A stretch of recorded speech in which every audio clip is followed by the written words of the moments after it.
السلام علیکم اسٹوڈنٹس، جیسے آپ کو معلوم ہے ہم نے پچھلی ویڈیو میں اپنے پیٹرولیم کی کہانی کی ریڈنگ سٹارٹ کی تھی، تو آئیے اس کا باقی کا سٹارٹ کرتے ہیں۔ پرانے لوگ تیل کو جلانے کے علاوہ دوا کے کام میں لایا کرتے تھے۔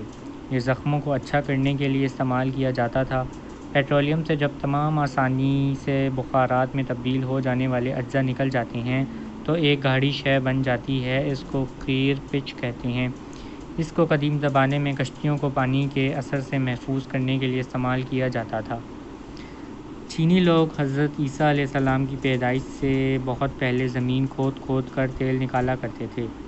برما میں اراوردی ندی کے کنارے جو چشمے ہیں بہت قدیم ہیں۔ آج بھی زبردست برموں سے کھودے ہوئے کنووں اور جدید آلات سے مزین کارخانوں کے بازو میں ہاتھ سے کھودے ہوئے تیل کے کنویں موجود ہیں جن سے برمی لوگ تیل نکالا کرتے ہیں۔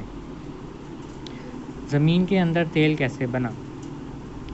کیمیائی نقطہ نگاہ سے پیٹرولیم ایک بہت سادہ سی چیز ہے۔ یہ صرف دو عناصر کاربن اور ہائیڈروجن سے مل کر بنا ہے۔ ہائیڈروجن اور کاربن کے مرکب اور کیمیا کی زبان میں ہائیڈرو کاربن کہتے ہیں۔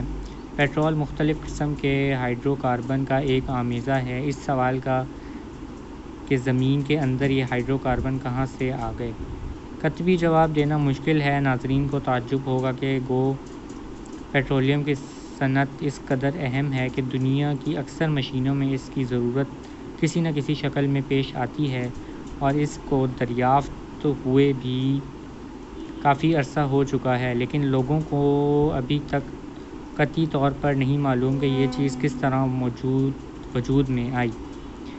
یہ جو سنگ مرمر، ریت پتھر، چونا پتھر، شیل اور دوسرے قسم کے تہہ بتہہ جمے ہوئے پتھر ہمیں زمین کے اندر نظر آتے ہیں، ان کو رسوبی چٹانیں کہا جاتا ہے۔ یہ چٹانیں اب تو خشکی میں ہیں، لیکن دراصل یہ سمندر کی تہہ میں لاکھوں سال کے عمل سے تیار ہوئی ہیں۔ آج سے کروڑوں سال پہلے زمین کی حالت مختلف تھی۔ آج جہاں خشکی ہے، لوگ رستے بستے ہیں، وہاں سمندر ٹھاٹھیں مارتا تھا، اور جہاں سمندر پھیلا ہوا ہے وہاں گھنے جنگل اور پہاڑ اپنے زمانے کے جانوروں سے بھرے ہوئے تھے۔ بارش کے سبب نالے، ندیاں، دریا خشک سے ریت اور مٹی کی بڑی بڑی مقداریں سمندر میں بہا کر لاتے رہتے ہیں۔ یہ مٹی سمندر کی تہہ میں آہستہ آہستہ بیٹھی جاتی ہے اور پانی کے بہاؤ اور مدو جزر کے سبب سمندر کی تہہ میں یکساں طور پر پھیلی جاتی ہے۔